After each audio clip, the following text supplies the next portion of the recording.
All systems go. Clear for liftoff.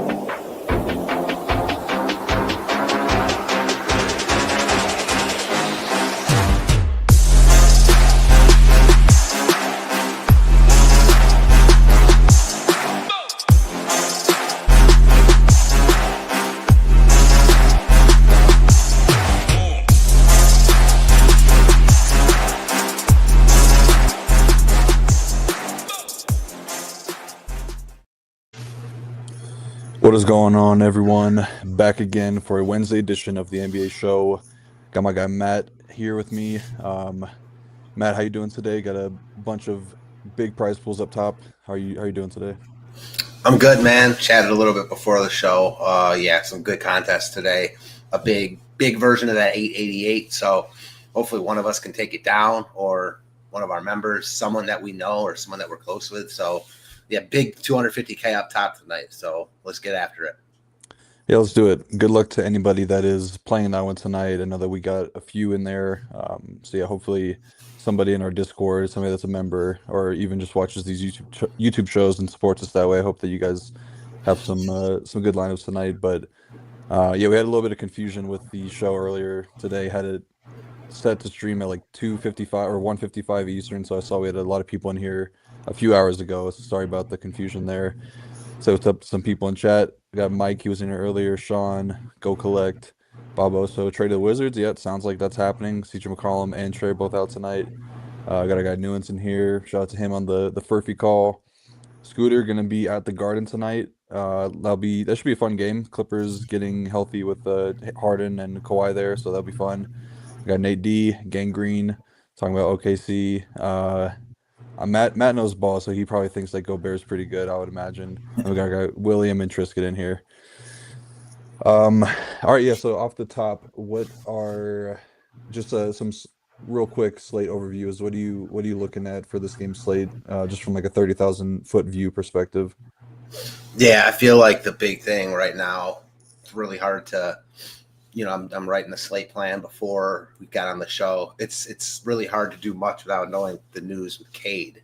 Because if he's in, he's a really good spend up option, of course. And if he's out, it makes, basically everyone on Detroit viable. So hard to really know what to do with this slate until we get that news. The midday downgrade is never good. So I kind of lean towards he's out. But again, if he plays, he's a really good spend up option. So that's kind of how I see it. Other than that, like a similar situation in Denver, because we don't know about those guys. Kind of classic NBA, just waiting on injury stuff. Yeah, we'll definitely talk through some of the situations for Detroit, but I do think that it is a bit of a trickier situation now, because I think that the field is probably going to be running to Dennis Jenkins if Cade is out, because we saw him have a lot of success earlier in the season. But they're pretty healthy outside of missing, obviously, Tobias, Duren, and then if Cade were to miss, especially at the guard, because they didn't have Ivy or Sasser around when Cade was missing those games earlier. So I wonder how that rotation is going to look if Cade were to miss. Same, but they're also cheap. Yeah, very cheap for sure. And I think that Dennis will start, if I had to guess. I think that he just makes the most sense. Kind of had like a Cade-like role with when Cade was out. Like we're kind of saying that he was like 80% Cade pretty much. So I kind of would expect something like that. If anything, they got LeVert back too, so they could kick out Sasser out of the rotation. But there's some ways that it can go. I definitely think that you'd want to get some Detroit guys if Cade does get ruled out. It's weird too, because Dennis is like now all of a sudden weirdly back in the rotation, like after he wasn't for a while. So it is tricky, but I'm kind of with you. I kind of lean towards Dennis because he's played 25 minutes the past two games, and he was the guy when Cade was out earlier. But it is murky because, like, as far as, like, in my opinion, the pecking order for them, as far as, like, how they see those guards long-term, is Dennis last. Like, you could put Sasser or Ivy in whatever order. Probably Ivy because of the draft capital they spent on him. But, like, Dennis is kind of more of a flyer. So I feel like tonight it's Dennis, but again, I would really want him to start. Yeah. Yeah, I guess we kind of skipped over the first game, but we'll just go right into the Detroit stuff. It's kind of easier to do it that way. But yeah, that's kind of what we're alluding to with the point guard stuff. Whoever's going to be starting, I think is the guy that you should be prioritizing if Cade were to be out. I do think it's Danis like you. I think kind of the easiest way to go about it would be like probably a max one of Danis and Sasser. I think those are two guys that would kind of eat into each other's workload if Cade were to be out. Um, and then like it'd probably be like a max one of Levert, uh, Duncan, and Ivy, I think. I'm just not sure how they can find enough minutes for all three of those guys if Cade, even if Cade were to be out. I just think it's going to be something's going to have to give there. So I'm not really sure who's going to be the one. I also don't think that Ivy's role would change that much, so he's kind of my least favorite. I would anticipate Asar to pick up more ball handling. Like it'd be a lot of Danis and Asar handling the ball with Cade out because we've kind of seen that with Asar running the second units. I don't think that it's all of a sudden going to shift to Ivy's way more so if Cade were to miss. Just think it's going to be a lot of Asar and Danis. So if anything, you could just say like a max two of anybody that would benefit from Cade out. So like Asar, Ivy, Levert, Danis, Sasser, and and Duncan too. Probably just say max two of all that big grouping. But I really like Paul Reed tonight at center at 5K. I think people, if he went off last game, people would probably be playing him at the same clip that they did last like two nights ago, whatever it was when he kind of failed at chalk. He was 80-90% owned in most contests, and now he did get a price increase to 5K, but he's only looking at like 35 to 40-ish% ownership. I think he's great tonight. I'm gonna go right back to him. I really don't have too many fears going right back to him. He ran into some foul trouble. Also, the blowout didn't really help him. He was trending for 30 minutes. So I love Paul Reed, one of my favorite values tonight. And then same thing for Stewart at 5.5K. He looks really good with the power forward eligibility. The bigs is kind of where you want to attack Chicago. They're a team that's been really giving up a ton around the basket, and that's been the trend all season long. So I'm totally fine with the bigs tonight going back there. What about you? No, yeah, I love Reed here. Picking on the Bulls with big men has been a winning strategy, and I'm with you. Kind of, I like that he didn't explode last game because that's going to keep his ownership a little bit down tonight, at least a little bit. He'll still be owned, but not like nearly the clip he was the other night because of his price increase. So, yeah, I'm with you. I like Reed a lot. He's my favorite play. And I'm also with you that it's kind of murky, like the guard situation. They're cheap enough, though, where I feel like you definitely want the starter between Sasser and Jenkins, who I think it's going to come down to.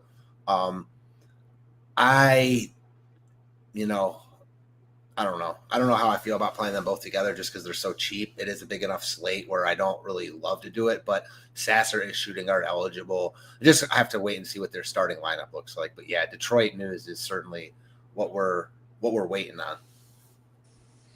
Yeah. To answer some questions really quickly, Corey Kispert is on Washington and also out, so do not play Corey Kispert.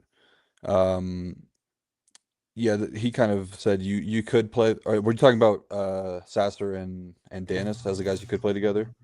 I was talking about Sasser and Danis just because I how cheap gotcha. they were. Yeah. Yeah. What about this one, Reed and Stewart? Because I think you can, but not something I generally don't really love to play two bigs on the same team together, kind of battling for the same stats. Yeah, same. I think you can because individually they both look like good plays. But I do think like their ultimate ceilings come at the expense of the other.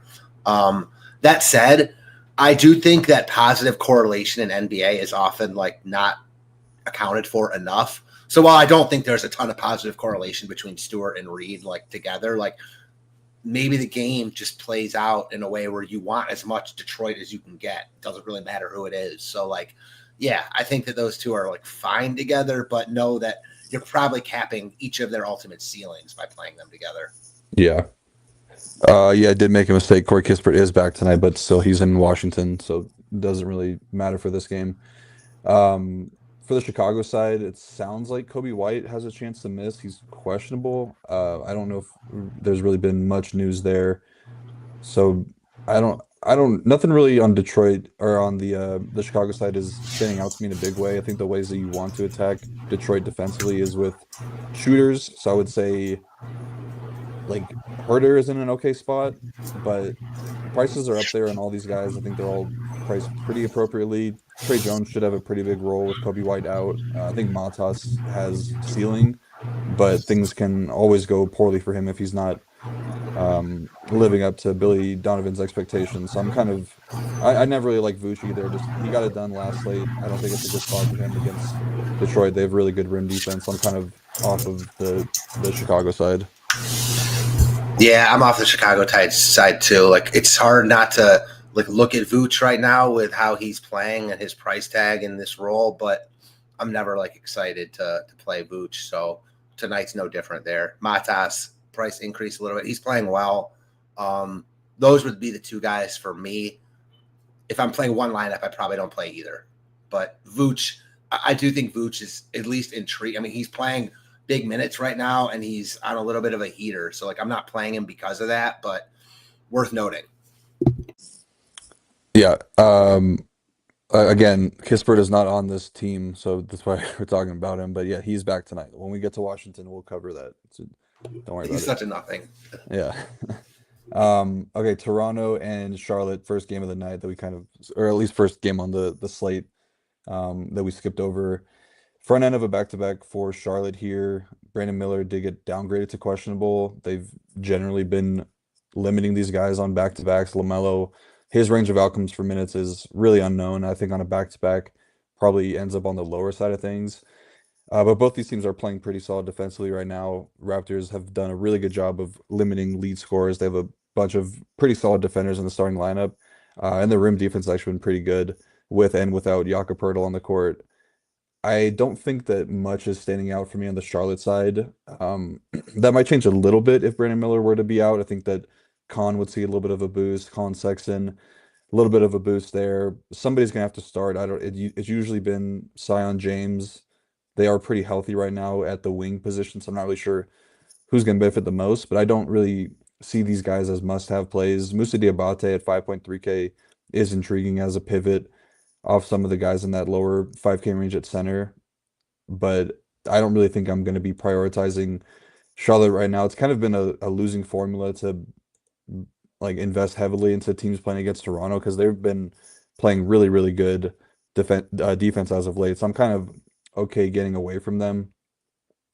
As for the Toronto side, I think Quickly is my favorite. He has pretty good numbers against the Hornets this season. Should be guarded by LaMelo Ball, so pretty easy matchup. But I think that we talk about Charlotte or Toronto a lot on shows we do together, and it's really tough to find ceilings for these guys, especially now that Barrett is back in our lives. So it's making it even tougher. So what are you looking at on the Toronto side or anything in this game in general?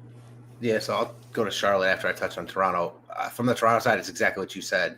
Now that they're all healthy, it's hard to find ceilings within any one guy, at least predicting who it's going to be. I do think at their price points, Barrett stands out. He's getting the most ownership. He's a little bit too cheap for this matchup, for his role.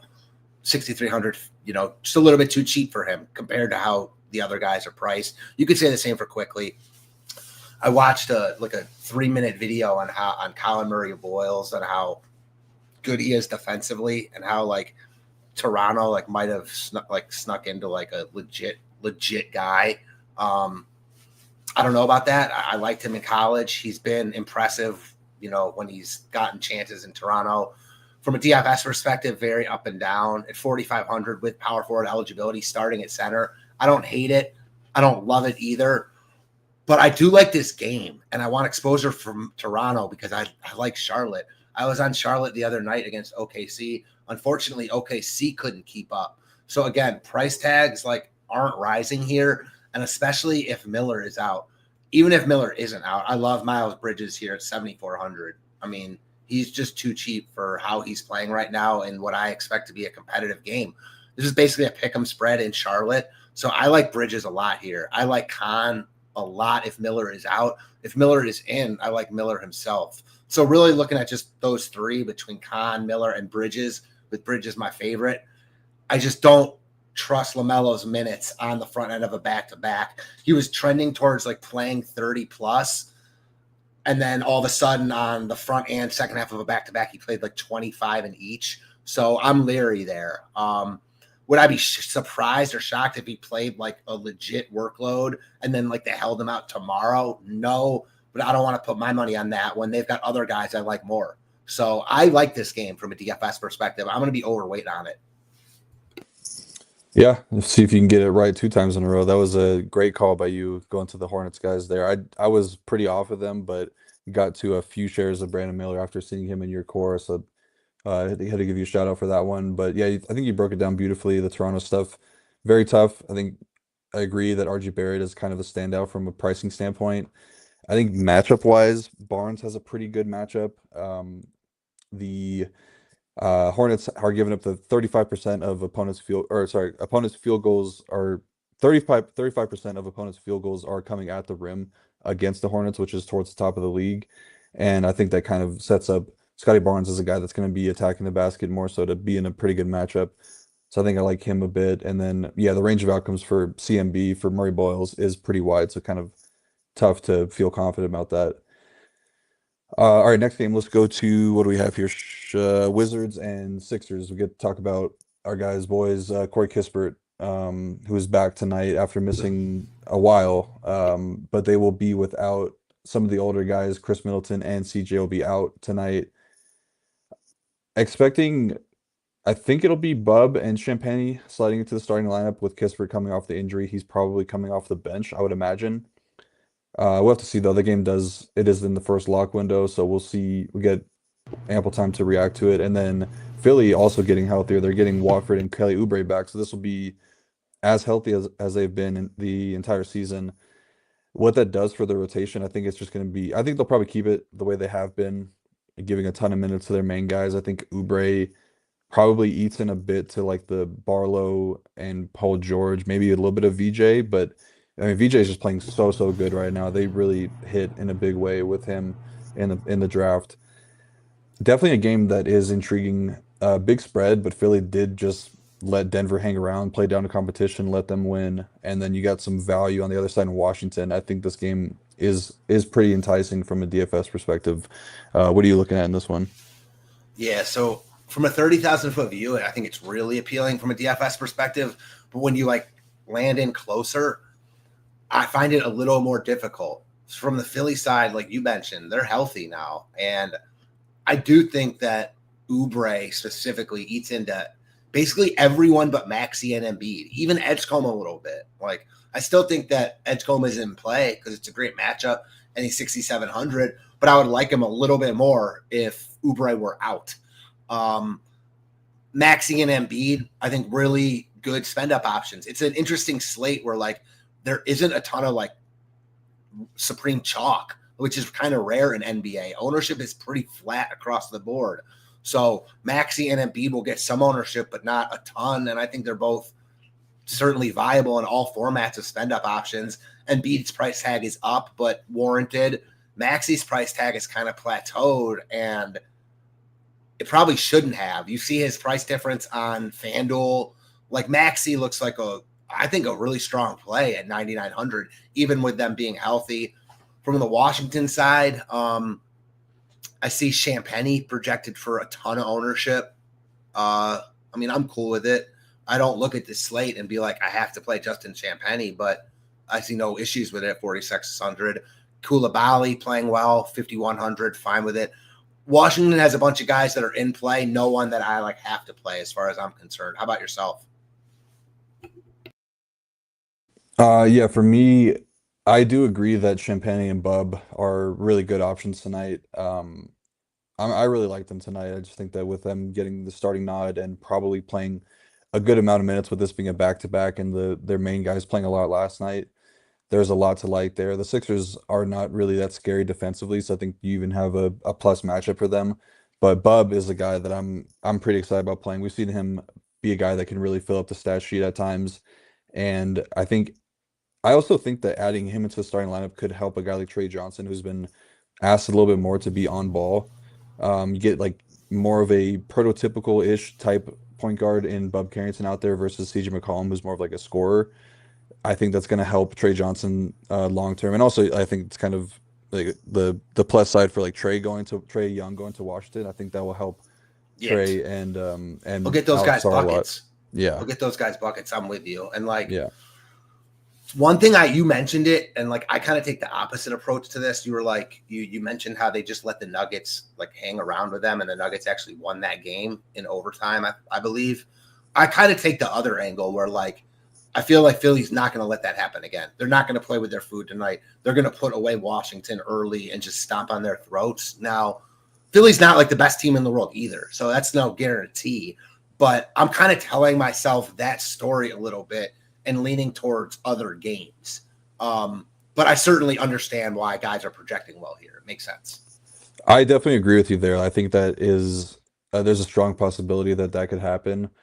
On the flip side, though, Washington has been playing pretty well as of late. Yeah. I don't know how much of that is due to like having Middleton and CJ out there. We kind of talked about at the beginning of the season that they would be more competitive this year, having guys like true veterans that can compete, and you take them away. Like how good or bad does that make them now? Is kind of what I'm a little bit worried about. So I definitely agree with you. Like there's a good chance that Philly could just run away with this game pretty early, and then you don't really need anything in this game. Yeah, but to your second point, like Washington did just destroy Orlando last night. So like, yeah, like it's not inconceivable that they win this game even. And if it's even a competitive game, some guys from Washington are going to get there. So to your original point. Yeah. So I guess kind of talking through this game as if it were to be competitive, then that would make I think Sar, Koulibaly, and Trey Johnson pretty interesting options. I don't Yeah. think they'll be as owned as I'm seeing right now on SaberSim. But I think that like some mini correlations of this game make a lot of sense because I highly doubt that Washington is blowing out Philly in Yeah. this game. I feel like if it's close, it comes from a high scoring affair. I think it's less of a defensive battle. So I would say if I like the pairing of like Sar and Maxi or Koulibaly and Embiid, I think that those two kind of make a lot of sense. Koulibaly, I saw that Go Collect is asking who's going to be guarded by Koulibaly. It's going to be Koulibaly on Maxi, I believe.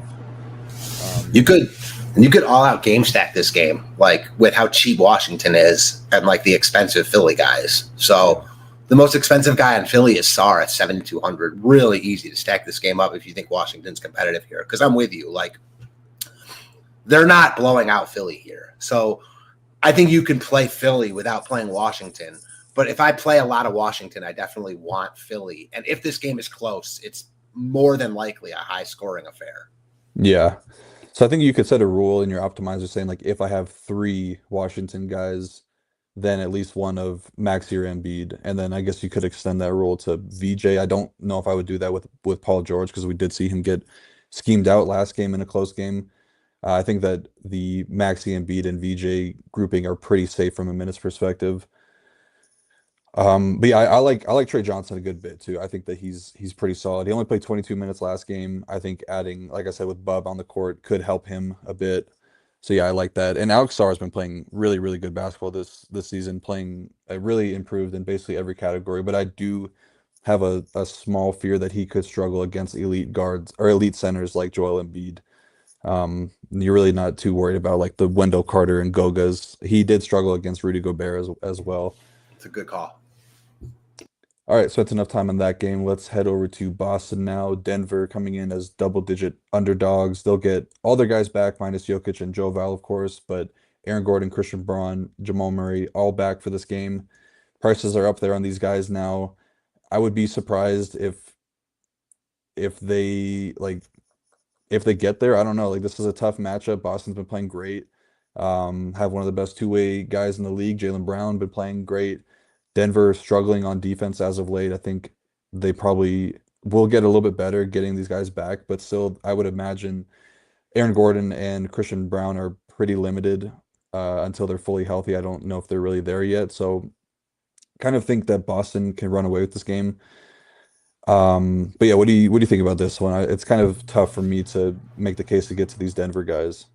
Yeah, the only Denver guy I have even remote interest in is Jamal. And like that's like pairing Jamal with Jaylen Brown, like, hoping for a close game here. But the more I look at this slate, the more unlikely I am to do that just because there's other spots I like more. So I don't like anything else from Denver. Hard to not at least shout out Jamal with how well he's playing. But yeah, this game looks like a mess from the Denver side and a game that Boston should win pretty handedly. So I'm kind of out on this game altogether, except for, like I said, Murray and then Jaylen Brown, Derek White on the Boston side. Fine plays. Yeah. Um, I think Keita is a little interesting, but comparing him to some of the other low 5K centers, don't think that you really need to prioritize him. The reason I like him a little bit, maybe it's just more of like bet his overs in the betting market, but the Nuggets have been really, really bad rebounding when you take away Joval and Jokic, which makes a ton of sense. Like pairing or exchanging them for Deron Holmes, who is honestly more of like an undersized center. Like I would probably categorize him more as like a power forward. And then Zeke Naji, he's playing really well right now, but is in general not that great. I think that Keita is a little interesting. Maybe look at some of his overs in the rebounding market. He did pretty well. Who was it last game against Chicago, I believe? Had a double double and hit in a pretty big way from a DFS perspective. But that's kind of you need the double double from him, and he's still not like running away with minutes by any means. So a little thin. But yeah, I agree. This game doesn't have a ton of fantasy appeal. Okay, next game, we'll head over to everyone's favorite team, the Orlando Magic, heading to Brooklyn now, back to back for them. Obviously, got embarrassed in Washington last game, and we saw the bench unit get a ton of run as they went away from the starting lineup. They just showed no resistance and were really low energy. Um, yeah, I don't know. I think this is a decent spot for them to bounce back. The Nets are bottom four in defense over the last 2 weeks, a team that generally struggles to defend the paint. So lines up similar to last night, where Washington is a rim funnel style defense. The issue with Orlando now is these guys did see a pretty big price increase. You got Anthony Black up to 7,700, Desmond Bane up to 8,100, and Paulo at 9,600. I do think Paulo still has upside in this matchup. We've seen the triple double upside from him. But as we mentioned yesterday on the show, that he's in like generally not worthy of this price tag. If you just were to take his like points per minute rates into account, he's more of like a mid 8K guy. So I think 9,600, you're kind of asking for a lot. And I do think that um, the Nets have a good game plan to defend a guy like Paulo, where they're going to be double teaming a ton. So I kind of am okay getting away from the Orlando side. Don't think that Wendell Carter Jr. is worth the 6K price tag either even it's in an okay matchup, and then kind of nothing for the Nets either. What about you? Yeah, so like the GPP player in me wants to go back to Orlando here because it's a really good spot coming off a night after a couple of these guys were really, really popular, and they're in another good spot here. The problem is, like you mentioned, the price tags are up. Banchero's the guy, though. If I'm going to get to anyone, I think it's Banchero. I don't think it'll be hard to find the salary. It's just you're playing him over guys that are going to project better at 9,600. That said, prior to last night, like ever since the PB No J comments came out, this guy had been on a straight roll, dropping like 55 fantasy points plus every game. So if that's the Banchero we're getting, I'll pay 9,600 for that. So I am a little bit interested in him in tournaments for the reasons you mentioned, for the GPP game theory aspect of he was 50% last night in some tournaments, and now he's going to be 1%. So yeah, that intrigues me. From the Brooklyn side, nothing.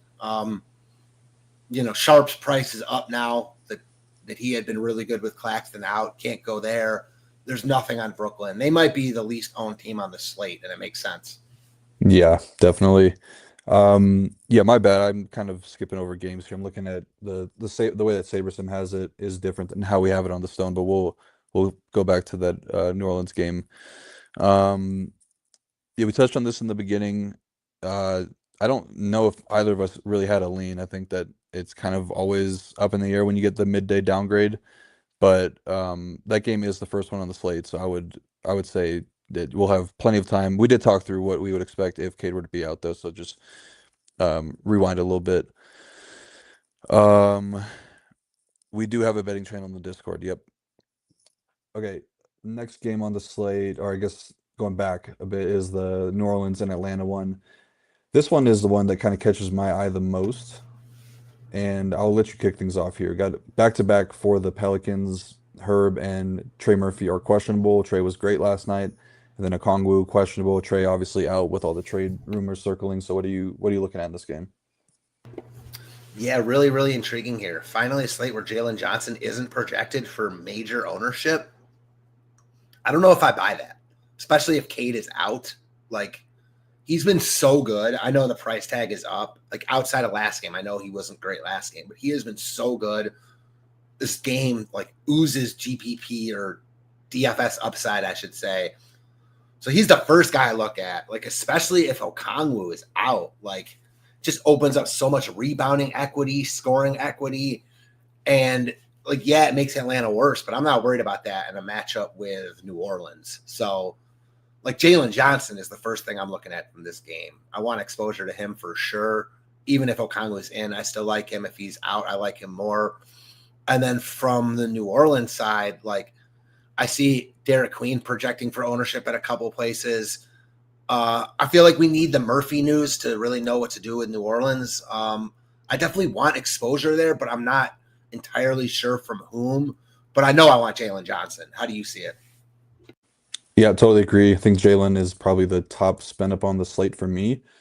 We just saw LeBron, who is 20 years older than Jalen Johnson, put up a massive game. I would honestly expect a very, very similar stat line to Jalen Johnson tonight. And this is a big game too for Atlanta because they own the Pelicans pick, so they need to win to kind of make sure that they're securing a top 3 or whatever lottery picks. I think that they're gonna play this one straight up, play this game all the way to the end. Ton of minutes for these guys. Really, really good matchups all around. You can really make the case for a lot of guys, and basically anybody that's playing against New Orleans right now. They're giving up a ton of points at the basket. They are dead last in 3-point defense this season. So I think that is really good for guys like Nickeil Alexander-Walker. I think Okongwu, if he plays, is really, really strong. I even have a good amount of interest in Porzingis, regardless of Okongwu being in or out. I think he can only get better if Okongwu were to miss. But this could be a spot where I see him playing like 25 minutes. They're starting to overlap Okongwu and Porzingis a little bit more now. So there's more minutes upside for him. It's not just like a one or the other type thing. But he's only 5,700. I can't remember the last time we've seen Kristaps that cheap. And then also for Dyson, I like Dyson over Nickeil Alexander. I think that he's just doing a lot more with the peripheral stats, and the way that he scores is a lot easier for him to get buckets against a team like the Pelicans where they have no rim resistance at all. He's not taking threes. Like, he's looking to get into the paint, score around the basket, and adding in the rebounds and assists has really improved his ceiling. So I like Dyson a good bit here. I do want to talk through some rules though, because I think that is kind of important when considering these Atlanta guys. If Okongwu is in, I would be a max 2 of Jalen, Okongwu, and Porzingis. If or you could just be max 1 of KP and Okongwu if you want to play a little bit more aggressively. I don't know if I would love having 2 of Okongwu and Porzingis in my lineup instead of Jalen. I would be max 2 of Jalen, Nickeil Alexander, and Dyson, or the same thing, could be max 1 of Dyson and Nickeil Alexander, and then max 1 of the secondary guys, Risa Vit and Kennard. And then if Okongwu is out, then you could just add in Mo Gay and Asa Newell as a max 1 between him and Porzingis, or between those guys and Porzingis. As for the Pelicans, honestly, I like both Zion and Derek Queen here. I am a little bit worried about the minutes for Zion, though, with this being a back-to-back. He played 33 last night. That's like the most he's played in a really long time. So I could see him getting managed a bit on a back-to-back. But I think Queen is in a really good spot here. Just does a lot of everything, and he should be able to get more scoring going here with how the Hawks have really been struggling defensively around the rim. So I think Queen is the best option. 6.3K with power forward eligibility is really, really strong. And then if Herb and Murphy were to be out, don't think it changes a ton. I think that we're getting Bryce McGowan's and Micah Peavy and probably like Hawkins and Carlo Mitkovic into the rotation a little bit more. I don't really know who would start, though. I think McGowan's is probably a lock to start, and then it's between probably Carlo or Micah Peavy. I think that they did go with a triple big lineup recently with Mitkovic out there. So yeah, I think it's kind of just Zion and Queen and kind of move on, but definitely a game that I could see really, really hitting in a pretty big way, and you might need some Pelicans again. If I remember correctly, too, I think there was some back and forth between Queen and Atlanta, like their social media earlier in the year, because obviously that's the trade that got them the pick, is the Queen trade. So, yeah, I'm in on Queen here. I like that. I like that kind of Queen Jalen Johnson pairing, and then potentially getting more. I like the Dyson Daniels shout out too. So this game does really scream like upside if New Orleans could keep it competitive. Yep, agree. K-Town, we did go over the Detroit situation earlier in the show, so I would just scroll back, but I think Ivy over LeVert personally. Okay, Clippers, do you want to add anything to that? No, I think literally the only thing LeVert has going for him in that scenario is the small forward eligibility. But other than that, like, he's not in play for me at all. Yep. Okay, Clippers at the Knicks. Our guy Scooter McGavin going to be boots on the ground here. Knicks really struggling on defense right now. Really on both ends of the court. I saw a tweet come across my timeline a few nights ago that Karl Anthony Towns is posting like career lows across the board. He's had quite a bit of a role change under Mike Brown. It's just a different situation now with the Knicks. And the Clippers are playing really good on defense. So it's kind of, I don't know, I think that there's some ways that it could go poorly here for New York. But with that being said, with their recent struggles, I could also see the minutes really shooting up in a big way. I also want to keep an eye on the starting lineup. It has been Mitch Robb starting. They probably continue to go that route, but I think that Deuce is honestly playing really well, and I think that he should be starting over him personally with Josh Hart out. As for DFS in this game, these guys are all just kind of fine, like last man in type of plays or just like borderline options. I don't think I'm going to get to much in this game in single entry. The Clippers guys are all priced up for life without Harden, but Harden will be back tonight. I think James has the best matchup between him and Kawhi, but he's also not really posting those huge DFS lines that we've seen, or the huge stat lines that we've seen from earlier this season. So I'm kind of off of this game. Is there anything sneaky that you like? Because ownership is going to be really low in this one.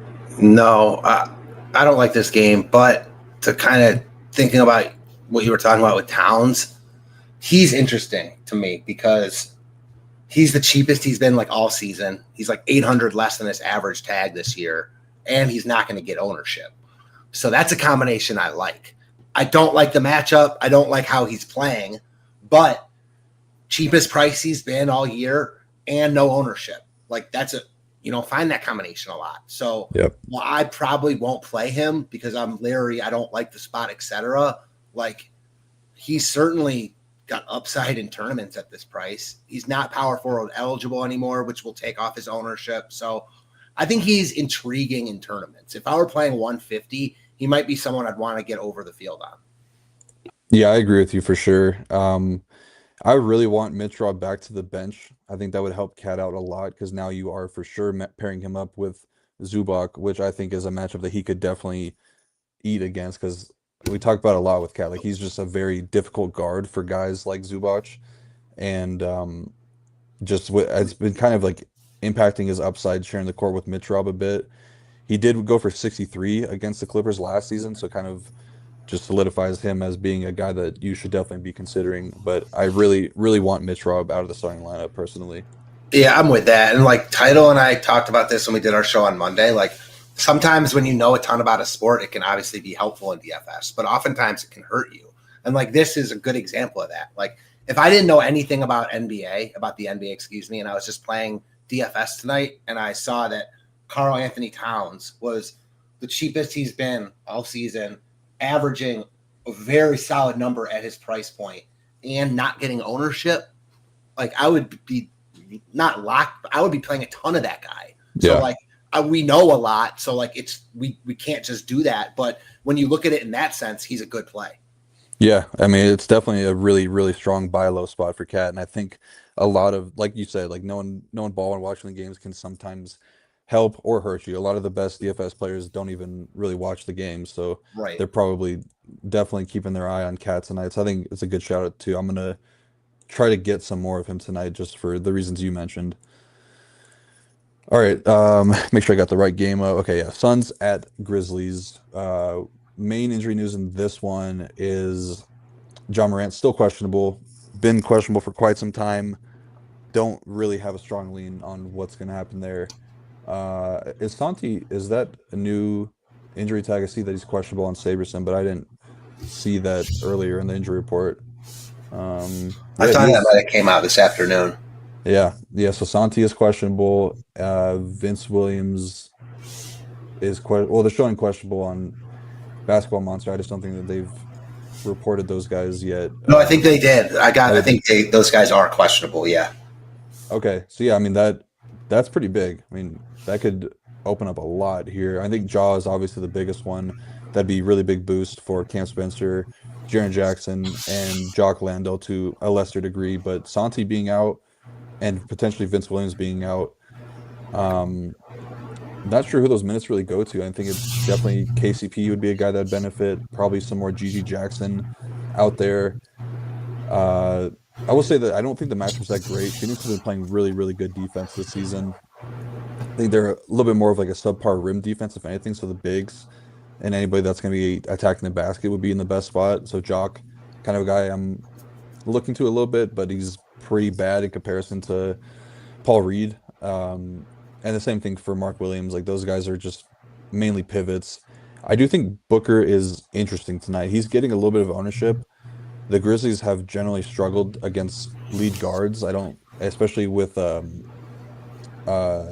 Cedric Howard out, that definitely leaves them a little thin at guys that can defend on ball. So I think Booker's in a pretty good spot here, but I don't like him if he's getting a ton of ownership. I last time I checked, he was in like the 20s. I'm not sure what he's looking at now, but that'd be one I'd look to get underweight on personally if I knew that he was going to be 20+% in some of the contests I'm playing. Yeah, in general, I don't think that the game has a ton of appeal, but it could get a lot better if those Memphis Q tags are out. Yeah, so I'm with you on Booker. Like, I think the reason he's getting love is just the pricing here. Like, he's also his average tag this year is like 9,100. So you're getting a discount on him from what he's been, but he's priced where he should be with this role in the offense. With how Phoenix is kind of more of a like grinded out team now than they ever have been. So I like him, but I don't like him at ownership. I'm with you. Mark Williams is intriguing as a pivot off Reed, but I like Reed significantly more. So probably am not playing him. Feel very similarly about Jock Landale at the same price. Like Landale, Williams, and Keita all look real similar to me as good plays, but not as good as Paul Reed. So all of them are good pivots off of Reed, but I think I can just play Reed and get different elsewhere. For me, I want to play Cam Spencer if Ja is out. Like he's a lock for me in that scenario. 40 fantasy points last night in the same spot. Like, I think you just play him, especially with shooting guard eligibility at 6,300 with Ja out. And, kind of just waiting and seeing on the rest of the Memphis guys. But for me, it's Cam Spencer would be the guy that I would pretty much just plug in and move on if Ja is out. Yeah, he had a really impressive game last night. I was watching that. I think he had 13 points in the fourth quarter. Just really took over the game and won it for them. So that was very impressive. But I agree, he would be a guy I would want to prioritize if Ja would be out. And I don't know how you're gonna pivot onto him because this game's at 6. 8 p.m. There's only one other game at 8, and that's Utah and OKC, and you really don't have a lot to move off of to get to Cam. So going to be interesting. Hopefully just get the news early and we could react in time because you'd kind of be drawn dead if you have Cam with Ja in. I agree with that. I really want to play him if Ja is out, but he's like unplayable at this price with Ja in. Yeah.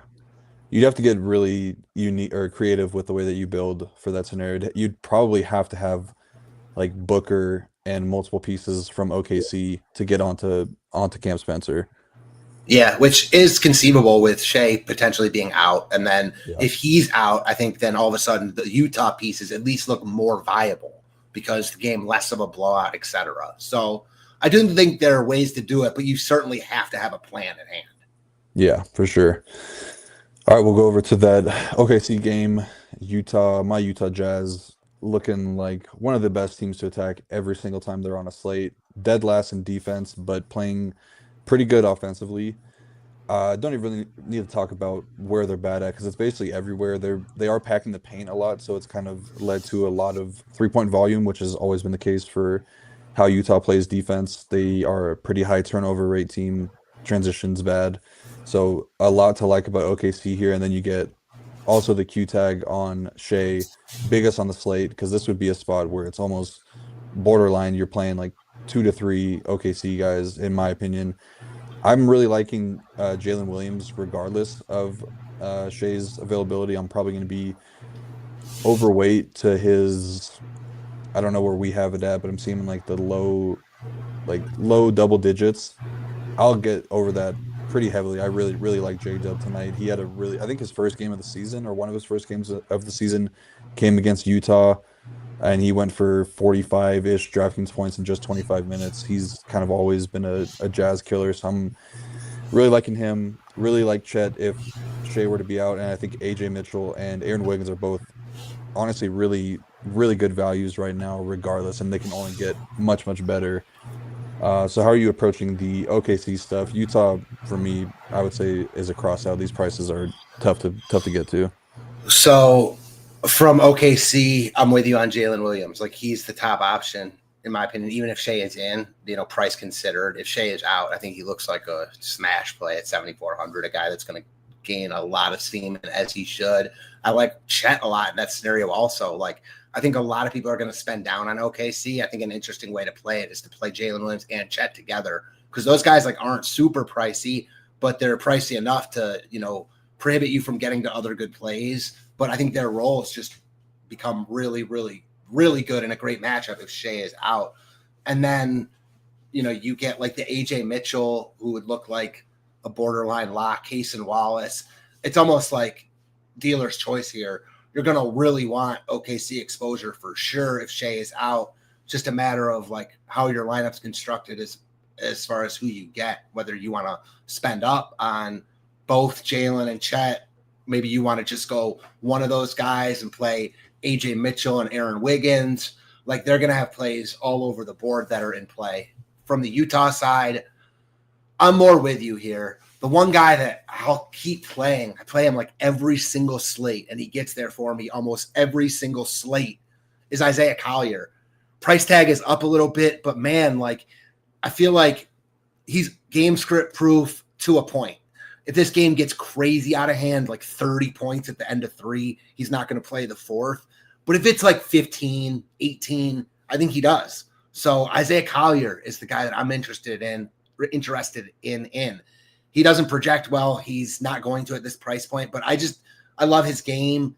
I still think his upside is high at that price point. And I think he's an interesting way to play a little of this game and not have it be from the OKC side. So he's far from a lock for me, but I am interested in him because I play him all the time and he always gets there for me. And then OKC is just a matter of how many do you want? Yeah, good shout out on Isaiah Collier. He's been playing honestly really good this season. So it's been nice to see his improvement. I did kind of skip over Nurkic. I think Nurkic is definitely in play. Kind of something that's dating back to last season with Hartenstein off the court. The OKC rebounding takes a huge hit when he's out, and Nurkic has been playing pretty good. I mean, played really well against Klingon, who's a massive body and a really good rebounder.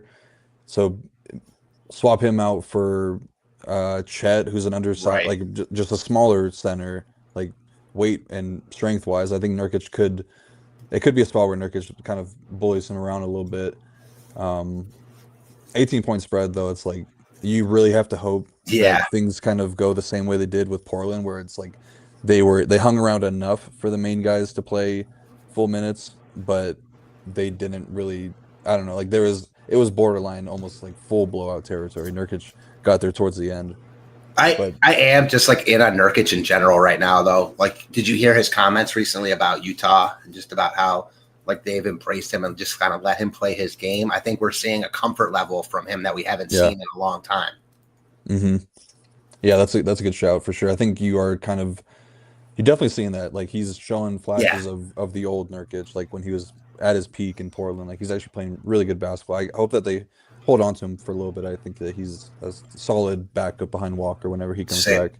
He's always been very, very good offensively and a great DFS asset. It's just a matter of getting playing time for him. But now he's playing very well because he's playing, like I said, with a level of comfort that he hasn't had and security because they actually like him there. Yeah. Yeah. So I think the benefit from this game from the Utah side is that they're going to be very, very low owned. I think that Nurkic, I'm seeing 13% on Saberson. That feels pretty high. High. I doubt he comes in. He's going to be a single No digit way. play for sure. Yeah, like all these guys are going to be very, very, very low owned. That's the only real reason to get there. Yeah, but I mean, if you really believe OKC's struggling as much as they were, like Charlotte was able to put up a huge score on them. I don't know if Utah will be able to, but they are like people are saying that the Jazz are a playoff level type offense. Defense, they have a lot to improve on, but the offense is not the issue. It's funny. I think Utah. I like Utah a lot. Kind of how I like Charlotte. I think Utah is better than Charlotte, but in that spot, I just like Charlotte. I don't really like Utah like I did Charlotte because OKC just really let their guard down last game, and I don't see that happening again. I feel like if this game is close, it's because OKC is not hitting shots, not because like Utah is rolling. So I don't want to load up on Utah here like I did Charlotte the other night. Yeah, I think it's probably just a max one of Utah right now. All right, that covers the DraftKings main slate. We did get done in under an hour, so if we want to just gloss over the FanDuel stuff really quick, I will say that I didn't have enough time to look over FanDuel tonight, but that Houston and Portland game is probably the one that I'm circling. And then I also think Steph against Milwaukee is a spot I'd really, really look to attack. Yeah, the slate is completely different on FanDuel because these three games all have like pieces that you want to play. So, like, yeah, to your point, I think Houston and anytime Portland's on a slate right now, you're going to want to target them and the team they're playing. And tonight is no different. So, I think you want exposure there. You know, the Milwaukee Golden State game, like Giannis, his minutes are you know, starting to increase. He's projected to be 20% owned on FanDuel. Yeah, it's a completely different slate over there tonight because of the three games. So just kind of know what you're signing up for. Houston would be a team that I would probably get a whole bunch of. Most definitely. Particularly, or mainly in Amen and Tari Eason. The Blazers are dead last in turnover percentage this season. That's what I love to see when considering those guys. Mm-hmm. I could really see like Tari having 4 or 5 steals and just a ton of easy buckets. And same thing for Amen. He looked, honestly, he's been playing really good, shooting pretty well from I think he's shooting like 85% from the free throw line this season. So improving his jumper a little bit, but I like his upside here a good bit. Same thing for KD too. It's been a while since he's put together like a complete game. I honestly thought he was on his way to a massive game against the Suns the other night. Kind of cooled off in the fourth quarter, but still, I think a really good option with Sengun out. Yeah, same. I think Eason looks like a lock on FanDuel. Yeah, he looks really, really strong. All right, I think that's going to cover it. Does LeBron play? I mean, if you didn't see last night, he's TBD every single back-to-back, so we don't really know. It's to be determined. Yeah, I have no idea, but he is a player throughout his career that has been very good on back-to-backs, so it's definitely worth monitoring if you're playing on FanDuel. Big game, too. I would expect him to play, honestly, against the Spurs. I think it's a nationally televised game. Wemby's probably playing. Like, I would think that they come out fully healthy, and I think that's going to be a pretty fun game to watch. Yeah, tend to agree. Yeah, no, I got nothing on the show in terms of bets, but I'll take a look afterwards. Nothing really stood out when I finished up everything. But yeah, that's going to do it. Any closing thoughts for you, Matt? No, just still waiting on the Cade news. It's going to be a big one for this slate. But actually, we did get Kobe White being out, so I know he was questionable. Now all of a sudden, like the Trey Joneses of the world are more in play. So just at least worth mentioning. Yep. Yeah, I think Trey Jones would have a pretty strong role. Matas looks a little bit safer. And then I guess like Vooch could get there again just because he's kind of the de facto point guard 2 on the team now. And like all of a sudden, Detroit is not the same team now if you take out Dern and Cade. Yep. Like they're just a completely, even on defense, I know obviously Dern means a lot more than Cade defensively, but Cade is out there so much. It's like they're just going to be playing units that they haven't played a ton of. So makes the Chicago side more appealing. Absolutely. Definitely keep an eye on that. I kind of think the game has a little bit more sneaky game stack potential if Cade were to miss. So good shout there. All right. Good luck tonight, everyone. Hopefully, if you are playing the 888, you come away with some cash, and we'll get you guys. I'll be back tomorrow with title. Matt will be back on Friday. Good luck, everyone.